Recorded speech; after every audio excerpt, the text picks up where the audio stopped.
Let's go to Mobile, Alabama. That's where Pete Hegseth is talking to the voters there at a little restaurant called Spot of Tea. Hey, Pete. Morning, guys. I don't know about you, but my ears always perk up when I hear Charles Barkley. Of course, he played at Auburn. A lot of folks here in Alabama love him. So interesting to hear from him. I'm here with some great Alabama voters, 3 of which will be going straight to the polls at 7 o'clock, 1 after work. Yes. But everyone enthusiastic about going out at one level or another. So, Lisa, let me ask you first. You were a Mo Brooks supporter in the primary, so not originally a Roy Moore supporter. But now you are. Why are you casting your vote for Roy Moore? It's about the Supreme Court for me. It's a big decision, and there's a lot of people that are, I guess, going to be retiring at some point, and it's a moment in time. So is it more about the agenda, President Trump, the country, than it is the particular candidate? Absolutely. Absolutely. So those in New York that say, how dare you vote for Roy Moore, I mean, what do you say to that? They live in New York.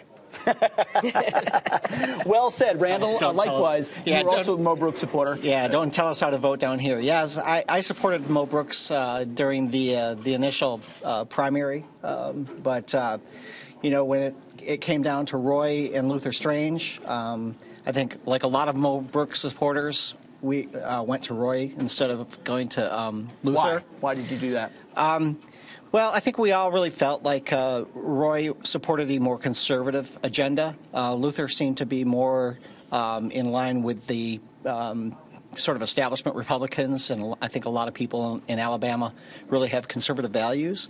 And so a lot of people were willing to overlook any reservations they had with Roy Moore because it was more important to him that he would support what the people of Alabama wanted to see. Sure.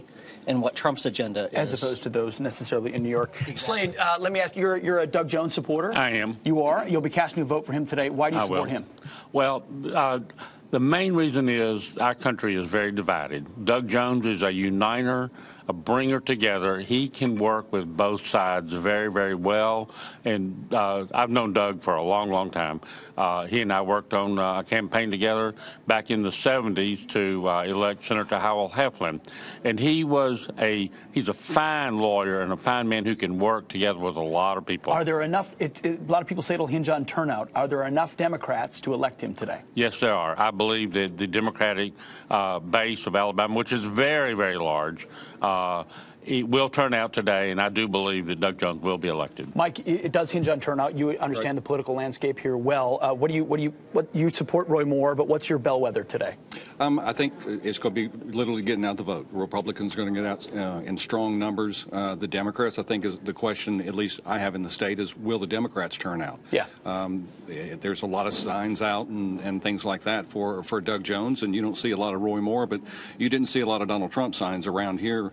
And you didn't see a lot of them in the state of Alabama, but he won by, 28 points, 32 points, something along that line. So I think you'll see the same thing today for Roy Moore. Interesting. So many dynamics here. Are the polls right or wrong? Is there a hidden vote for Roy Moore that is not revealed when you're actually talking to a pollster? A lot of people here think so.